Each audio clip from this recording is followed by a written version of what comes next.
ধনশিৰি নদীৰ প্ৰবল গৰাখহনীয়াই কাল ৰূপ ধাৰণ কৰিছে খুমটাই এটা অঞ্চলত। এই দৃশ্য খুমটাই ১ নং বুটলিখোৱা গাঁৱৰ। ধনশিৰি নদীৰ কাষতে আছে কেইটামান বাসগৃহ। ধনশিৰি নদীৰ প্ৰবল গৰাখহনীয়াই এতিয়া শংকিত কৰিছে গাঁওখনৰ জনসাধাৰণক। বাৰিষা আহিলেই ধনশিৰি নদীৰ খহনীয়াই কাল ৰূপ ধাৰণ কৰে অঞ্চলটোত। খহনীয়াৰ ফলত ইতিমধ্যে কেইবাটাও বাসগৃহ স্থানান্তৰিত হ'ব লগা হোৱাৰ লগতে কেইবাটাও বাসগৃহ ধনশিৰিত জাহ যোৱাৰ উপক্ৰম ঘটিছে। অঞ্চলটোৰ কৃষিজীৱী লোকসকলে খহনীয়াৰ কথা জিলা উপায়ুক্ত তথা খুমটাইৰ ৰাজচক্ৰ বিষয়াৰ যোগেদি বিভাগীয় কৰ্তৃপক্ষক অৱগত কৰিছে। আজি পৰ্যন্ত কোনো সুফল পোৱা নাই। অতি সোনকালে যদি এই অঞ্চলটোত গৰাখহনীয়াৰ প্ৰতিৰোধৰ ব্যৱস্থা গ্ৰহণ কৰা নহয় তেতিয়া কেইবাটাও বাসগৃহ নদীত জাহ যোৱাৰ লগতে মানচিত্ৰৰ পৰা নাইকিয়া হ'ব খুমটাই ১ নং বুটলিখোৱা গাঁও। গাঁওখন ইতিমধ্যে নিশেষ হোৱাৰ উপক্ৰম নিশেষেই হৈ গৈছে আৰু কেইঘৰ মানে বাকী আছে।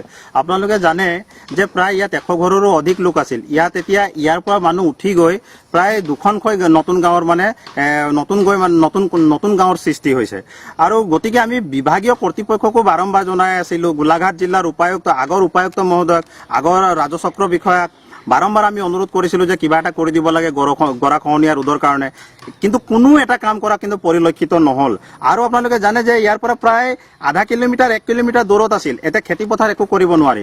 আৰু খুমটাই সমষ্টিত যিমানে ইয়াত দুৰ্গা মহোৎসৱ পালন কৰা হয়, এইটো বিসৰ্জনৰ এটা মূল ঘাট হয়। এই ঘাটটো যে বনাব লাগে সেইটো তেওঁলোকে নাচায়, কিন্তু সেই সময়ত মানুহৰ ভিৰ আপোনালোকে ইয়াত দেখিবলৈ পাব যে যথেষ্ট মানুহৰ ভিৰ। প্ৰশাসনীয় বিষয়াসকল গোটেইখিনি আহে। আজি আমি অনুৰোধ কৰি একোৱে পোৱা নাই। এই কথাটো দুখ লাগে। তেওঁলোকে যেতিয়া ভোট লাগে তেওঁলোকে কিন্তু তেতিয়া কিন্তু এই নদীৰ কাষলৈ আহি পাই যাব যে এইখিনিতো মানুহ কেইঘৰমান আছে, সিহঁতৰ পৰা ভোট লাগে বুলি মেলি পেলাই। কিন্তু এতিয়া এনেকুৱা বিপদৰ সময়ত কিন্তু কোনেও নাহে। অৰ্থাৎ এক কথাত ক'বলৈ গ'লে গোটেইখিনি কুম্ভকৰ্ণৰ নিন্দ্ৰাতে আছে গতিকে কি ক'ব আৰু তেওঁলোকক। গতিকে ৰাইজে এতিয়া যি পৰিস্থিতিত আছে, যি দুখত আছে, আমি এটা অনুৰোধ কৰিছো, কাৰণ ইফালে চক গৰাখহনীয়াত কেনেকুৱা আৰু ২০০ মান খোৱাৰ লগে লগে এইটো ঘৰ নিশেষ হ'ব। ইফালে চক ২০০ মান খোৱাৰ লগে লগে ঘৰ নিশেষ হ'ব। গতিকে এনেকুৱা এটা পৰিস্থিতি আছে। সেইকাৰণে আমি শেষৰবাৰ আমি অনুৰোধ জনাইছো যে এই ১ নং বুটলিখোৱা গাঁওবাসীৰ কাৰণে চৰকাৰে কিবা এটা পদক্ষেপ লওক। খুমটাইৰ পৰা পাৰ্থপ্ৰতিম গোহাঁই, অসম ভিউ।